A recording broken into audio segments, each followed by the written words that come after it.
और राजा ने तर्क किया, राजा ने दलील दी कि सबसे बड़ा वैद्य परमात्मा है, सबसे बड़ा वैद्य निसर्ग है।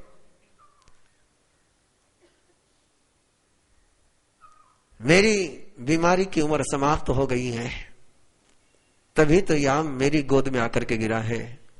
तू भी तो यहां बैठा है, तेरी गोद में क्यों नहीं गिरा है? मेरी ही गोद में गिरा है। इसका अर्थ है, ये शकुन है, ये संकेत है निसर्ग का कि अब मैं आम खा सकता हूं। मंत्री ने कहा, राजन मत दुस्साहस करिए, मौत से पाला पड़ेगा। लेकिन आदमी जब लुब्ध हो जाता है, आदमी जब स्वादु हो जाता है, आदमी जब अपने ही इंद्रिय के वश में हो जाता है, यह काम अनेटस अथटे अवरजई, जो व्यक्ति अपने कामनाओं का निवारण नहीं करता है, वो अपने ही आत्मार्थ का, अपने ही स्वार्थ का, अपने ही सुख का अपराध करता है, दूसरे के सुख का नहीं। अथटे अवरजई, बहुत गहरा शब्द दिया परमात्मा ने कि दूसरे का क्या अपराध करेगा वो स्वयं का ही अपराध करता है, वो स्वयं का ही अपराधी होता है। और गहराई से देखो, परमात्मा की दिव्य वाणी के देशना के प्रकाश में हम और किसी का क्या अपराध करते हैं? स्वयं के साथ ही अपराध करते हैं, और स्वयं के साथ किया हुआ अपराध की सजा हम स्वयं ही पाते हैं। राजा नहीं माना, मंत्री ने बहुत रोकने की कोशिश करी, बहुत रोकने की कोशिश करी, लेकिन राजा ने कहा, नहीं, निसर्ग सबसे बड़ा वैद्य है। परमात्मा का कृपा है कि मेरे गोद में आम गिराए। और जैसे ही राजा ने आम को मुंह को लगाया, एक स्वाद ही गले के नीचे उतरा था, पूरा आम भी राजा खा न सका। वो जहर था उसके लिए, पूरा शरीर नीला पड़ गया। मंत्री कुछ नहीं कर सका, कुछ नहीं कर सका। जो मर्यादा का उल्लंघन करते हैं, उनके जीवन का सुख, उनके जीवन की शांति,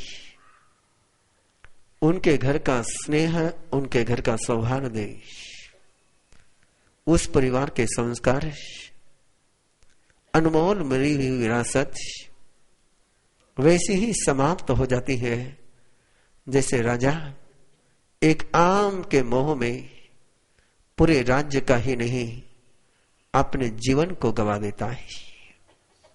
जागो, समझो, स्वीकार करो इस बात को कि लुभावनी दिखने वाली दुनिया, कल भी आपने गाया, कल भी आपने स्वीकार किया, मंदाय फासा बहुलोहने जा, तह पगारे सुमनम न को जा।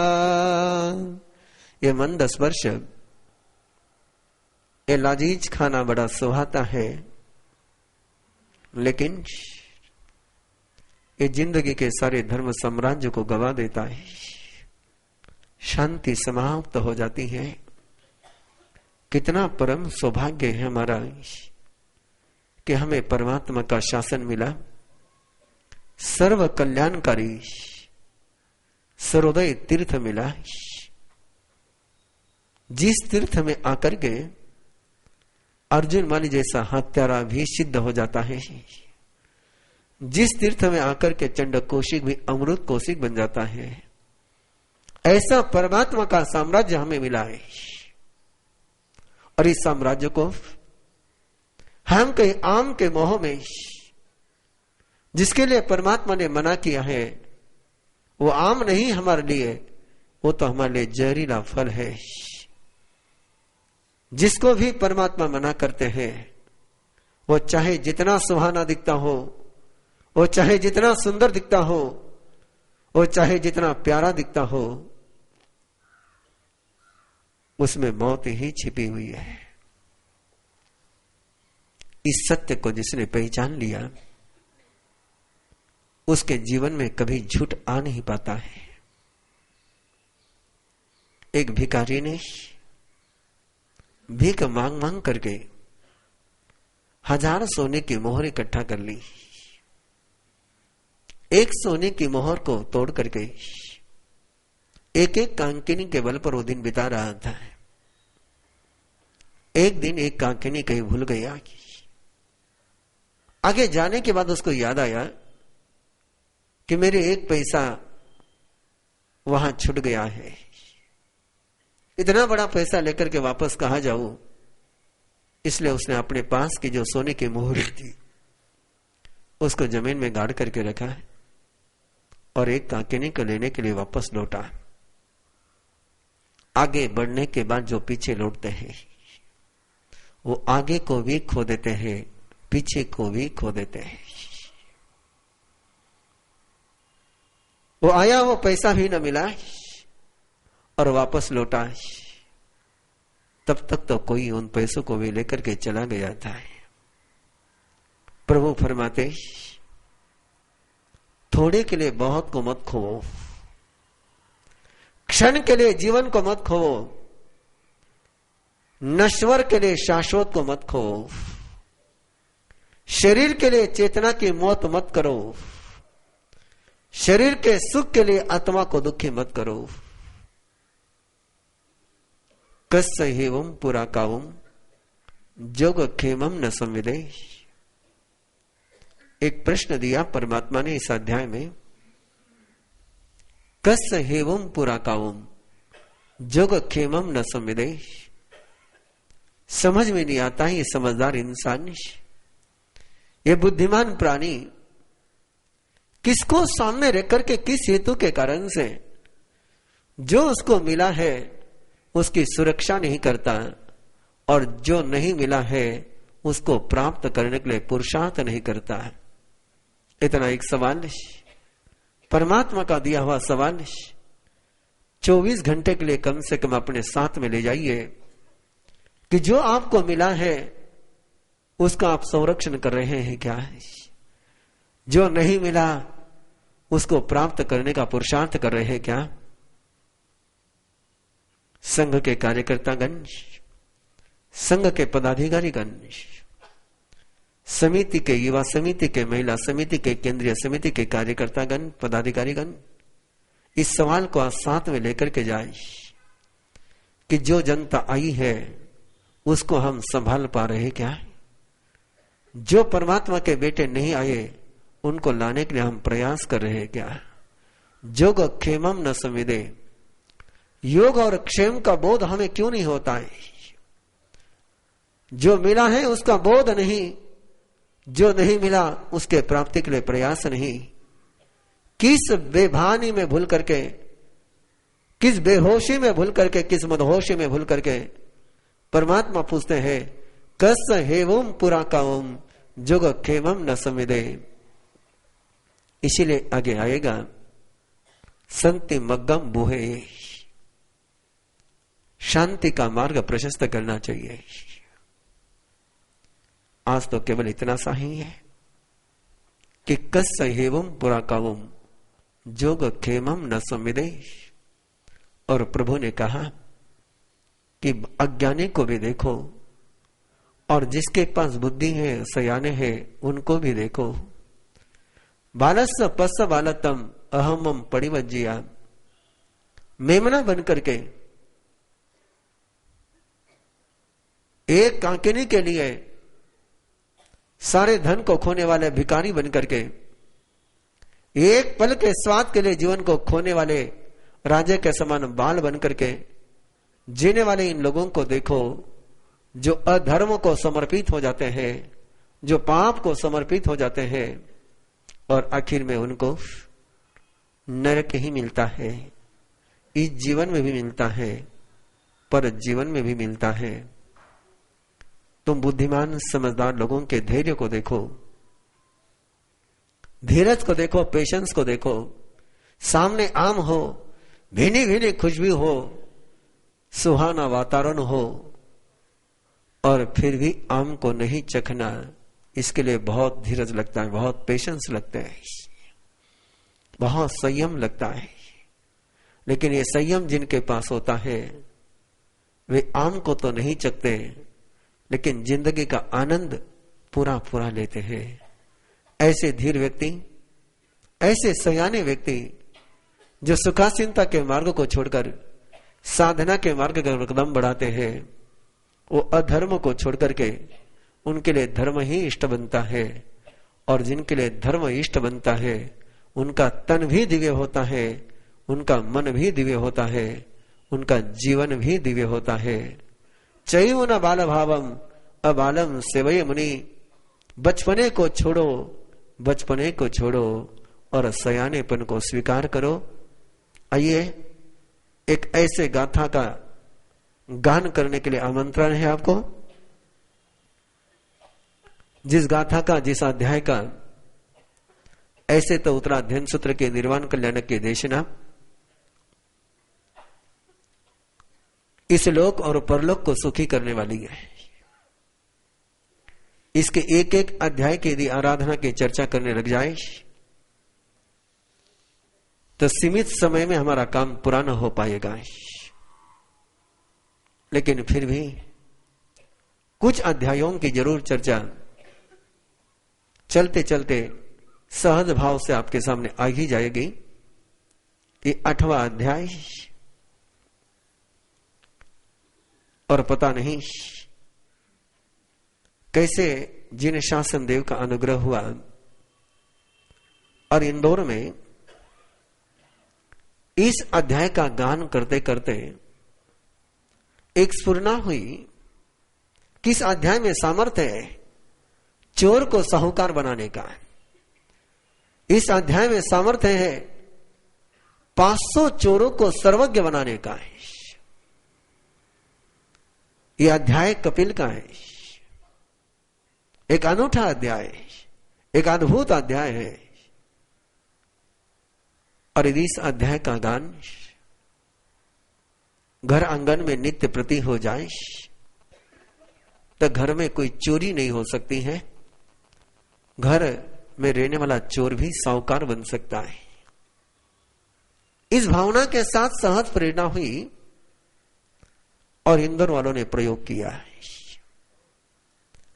हिमांशु भाई शाह ने प्रयोग किया। पैसे रखते हैं और गायब हो जाते हैं, वस्तु रखते हैं और गायब हो जाते हैं। बहुत खोज करी, बहुत खोज करी, किस पर संदेह ले, किस पर शंका ले, किस पर आशंका ले। और उत्तराध्ययन सूत्र के आराधना में जब इस अध्याय का ये सूत्र सहज गया, मत पूछना कि महाराज साहब ये सूत्र कहां गया है। ये तो आराधना के पलों में सहज स्फुरित हुई प्रेरणा थी और उन्होंने प्रयोग किया और घर की चोरी बंद हो गई।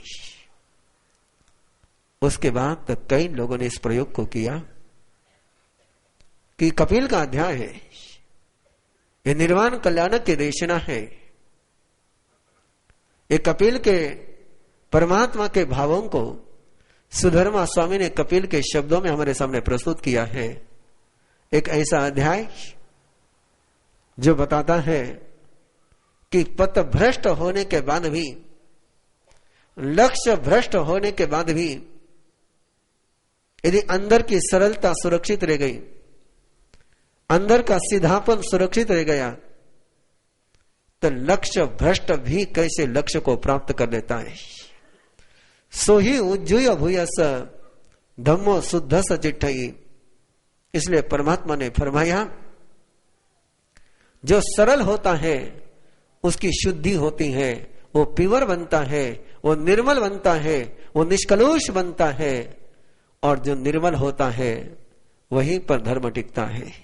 कपिल कौशंबी के एक ब्राह्मण का बेटा है। पिता बचपन में चले गए। पिता राजपुरोहित है आंगन के सामने से जब पुरोहित की सवारी जाती, मां को बेटे के पिता की याद आती कि ऐसे ही सवार होकर के बेटे के पिता भी जाते थे, और वो सुख खोने के कारण से आंखों से आंसू बहते। एक दिन कपिल ने अपनी मां को रोता हुआ देख लिया। जिस बेटे को मां के आंसू पिघला न सके, उस बेटे के लिए कोई सौभाग्य नहीं। मां के आंसू से जो पिघल गया, उस बेटे के लिए कोई दुर्भाग्य नहीं। मां के आंसू देख करके बेटा, मां से पूछ बेटा कि मां क्यों रो रही हो। मां ने बताया कि बेटा, जैसा सम्मान के साथ, जैसे पुरस्कार के साथ, जैसे प्रतिष्ठा के साथ ये पुरोहित जा रहा है, वैसे तेरे पिता भी जाते थे। वो जल्दी चले गए, मेरा वर्तमान भी अंधेरा हो गया है, तेरी भी पढ़ाई नहीं हो रही है, भविष्य भी अंधकार में है। और बेटे ने मां के आंसुओं की सौगंध खाई। मां, तेरे आंसुओं की सौगंध खा करके कहता हूं कि मैं भी पिता के समान सक्षम बनूंगा, समर्थ बनूंगा, मैं भी वो विद्वत्ता प्राप्त करूंगा। पहले भी मां के आंखों से आंसू आ रहे थे, अब तो आंसुओं की बाढ़ आ गई। मां के आंसुओं से बेटे के सिर का अभिषेक हो गया। बेटे के सिर पर से हाथ फेरते हुए मां ने कहा कि बेटा, यहां तुझे कोई नहीं पढ़ाएगा, यहां के सारे ब्राह्मण तेरे पिता से ईर्ष्या करते थे, तो श्रावस्ती चला जा, वहां तेरे पिता के मित्र है, वो तुझे पढ़ाएंगे।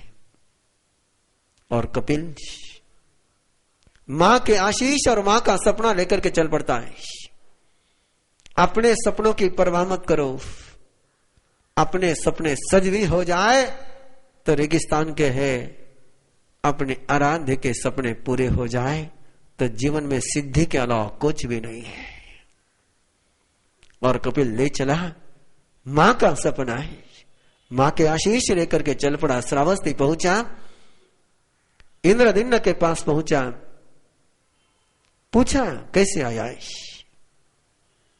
मेरे मित्र का बेटा है, मैं पढ़ाऊंगा तुझे। ऐसा होता है, जिनके पास ज्ञान की संपदा होती है उनके पास खाने की संपदा नहीं होती है। सरस्वती और लक्ष्मी का वैर चलता रहा था इतिहास में, लेकिन वर्तमान में तो सरस्वती और लक्ष्मी की दोस्ती हो गई है। अब तो वही लक्ष्मी रहती है जहां सरस्वती है, जहां सरस्वती नहीं वहां लक्ष्मी निकल जाती है। आज तो ब्राह्मण ने कहा मैं पढ़ाऊंगा, और खाने की व्यवस्था, भोजन की व्यवस्था धन्ना नाम के सृष्टि के यहां पर करी। सृष्टि भी भाग्यशाली था। सृष्टि ने सेवा में एक सुंदर दासी की नियुक्ति कर दी कि जब भी आए इसको खिलाने की, इसका आदर आतिथ्य करने की जिम्मेदारी तेरी है। संगात परिचय जायते, परिचयात सम्मोह। संग से परिचय होता है और परिचय से मोह होता है। नित्य प्रतिदिन उदासी खिलाती, और खिलाते खिलाते परिचय हो गया, परिचय होते होते प्यार हो गया। पता ही नहीं चलता है कि परिचय कभी प्यार में पहुंच जाता है। इसलिए प्रभु फरमाते कि जब तक विद्यार्थी की अवस्था है तब तक प्यार के रास्ते पर कदम मत रखो। सुखार्थी न त्यजत विद्या, विद्यार्थी न त्यजत सुखम, विद्यार्थी न कुतो सुखम, सुखार्थिनों को तो विद्या, विद्या की प्राप्ति करनी है तो सुख की कामना छोड़ दो, और सुख की कामना है तो विद्या की भावना छोड़ दो। सुखार्थी को विद्या नहीं मिलती और विद्यार्थी को सुख नहीं मिलता है। कपिल विद्यार्थी की अवस्था में ही सुखार्थी बन गया, ब्राह्मण का बेटा, और दासी के चक्कर में उलझ गया। ये वासना की आंधी, ये शरीर का आकर्षण, जब गिर जाते हैं तभी पता चलता है, गिरने के पहले पता ही नहीं चलता है। और गिरने के बाद बचने वाला कोई कपिल ही होता है, और किसी की तो संभावनाएं बहुत कम होती है। दासी का खेल चला और खेल में कपिल उलझ गया। एक दिन दासी उदास हो गई, और उदास दासी को देख करके कपिल ने पूछा, क्यों उदास है? मां की उदासी याद नहीं रही, मां के आंसू याद नहीं रहे, लिए हुए सपने याद नहीं रहे, जो सौगंध खाई थी वो याद नहीं रही। इसलिए जब फॉरेन में पढ़ने के लिए जाने वाली कोई बेटी, कोई बेटा माँ बाप मंगल पाठ सुनाने के लिए लेकर के आते हैं, तो उनको एक ही बात कहता हूं, पढ़ने के लिए जा रहे हो, परीक्षा में फेल हो गया तो भी चलेगा, लेकिन माँ बाप के विश्वास में कभी फेल मत हो जाना है। परीक्षा में फेल हो जाओगे, सेकंड चांस मिलेगा, माँ बाप की नजरों में फेल हो जाओगे, कोई सेकंड चांस मिलने वाला नहीं है। कपिल भूल गया और दासी की उदासी चुभने लगी। दासी ने कहा कि हमारा त्योहार आ रहा है, सब दासियों के प्रिय कर उनको कुछ न कुछ उपहार दे रहे हैं, तुम मेरे प्रेमी हो लेकिन तुमसे मुझे कुछ नहीं मिल रहा है। ऐसा ही खेले बंधु, ये माता पिता की बात चुपती नहीं, माता पिता की उदासी दिल को दर्द देती नहीं, और सजनी की उदासी दिल को दर्द दे जाती है। कपिल का भी चेहरा उदास हो गया। दासी ने कहा, उदास मत बनो, इस नगरी में एक सेठ है, वो सेठ जो सबसे पहले जाकर के ब्राह्मण उसको बधाई देता है, मंगल कामना देता है, उसको 2 मासा सोना देता है। तुम कल सुबह सबसे पहले पहुंचोगे तो तुम्हें 2 मासा सोना मिल जाएगा और मेरा काम हो जाएगा। आचारांक सूत्र में प्रभु फरमाते, आलुम पे सहसा करे विनिविटी चित्ते काला काला समुठाई। जिस समय मन में लोभ की छाया जम जाती है, लोभ का साम्राज्य छा जाता है, तब न काल दिखता है न अकाल दिखता है, चित्त विनष्ट हो जाता है। और ऐसा ही हुआ कपिल का। उसे समय का भान नहीं रहा। ब्रह्म मुहूर्त के पहले ही मेरे पहले कोई न पहुंच जाए, मेरे पहले कोई न पहुंच जाए, मेरे पहले कोई न पहुंच जाए, इसलिए रात को ही चल करके श्रेष्ठी के आंगन में जाने के लिए चल पड़ा। रास्ते में कोतवालों ने पकड़ा, चोर समझ करके बंदी बना दिया। सुबह प्रसन्नचित राजा के दरबार में उपस्थित किया। श्रावस्ती का राजा प्रसन्नचित रात भर कपिल का सरल मन, भद्रिक मन स्वयं की आलोचना करता गया। मां के आंसू याद आए, मां का सपना याद आया। मां को यदि खबर मिली कि मुझे चोर के रूप में पकड़ा गया और मैं दासी के चक्कर में उलझ गया, तो मां पर क्या बीतेगी, मां पर क्या बीतेगी, मां पर क्या बीतेगी, याद आया। और सुबह जब राजा के दरबार में उपस्थित हुआ, राजा ने वो पश्चाताप से दग्ध चेहरा देखा, निरागस चेहरा देख करके पूछा कि ब्राह्मण, तुम चोर तो लगते नहीं हो, क्या हुआ, सच सच बता दो। और कपिल ने सोही उज्जूय भूयस धम्मो शुद्धस चिट्ठई, उसने सरल बना सहजता से कैसे चला था मां के सपनों को पूरा करने के लिए, कैसे चला था मां के सपनों को पूरा करने के लिए, कैसे लिए थे मां के आशीष, और कैसे पढ़ रहा था मैं, और पढ़ते पढ़ते कैसे मां के सपने भूल गए और वासना के सपने शुरू हो गए। मां के सपनों ने मुझे विद्या का धन दिया, मां के सपनों ने मुझे विद्या का धन दिया, और वासना के सपनों ने मुझे चोर बनाया। वासना के सपनों ने मुझे चोर बनाया है। मैं चोर नहीं हूं, मैं चोर नहीं हूं। राजा उसकी सरलता पर खुश हो गया। सरलता किसी को भी अच्छी लगती है। और राजा ने कहा कि ब्राह्मण, मैं तेरे पर खुश है, तुझे जो चाहिए तो मांग ले। बंधु याद रखना, देने के पहले सोचना मत, बिना सोचे मांगना मत। और कपिल ने इतना सा सूत्र किया। कपिल ने कहा कि मांगने के पहले जरा सोचना चाहता हूं, क्या मांगू।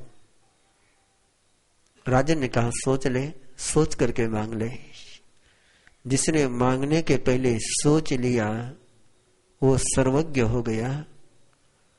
जिसने देने के पहले सोचा वो मम्मन सेठ हो गया। देने के पहले भी सोचो मत, देने के बाद भी सोचो मत, शाली भद्र बन जाओगे। मांगने के पहले सोच लिया तो कपिल जैसे सर्वज्ञ हो जाओगे। और कपिल सोचने के लिए गया, अपनी ही यात्रा पर सोचने लगा, क्या मांगू, क्या मांगू, क्या मांगू। अपनी ही इच्छा की यात्रा करते गया, अपने ही सपनों की यात्रा करता गया। अपने ही सपनों के 2, 4, 16, 64 आधा राज्य, पूरा राज्य। और झटका लगा,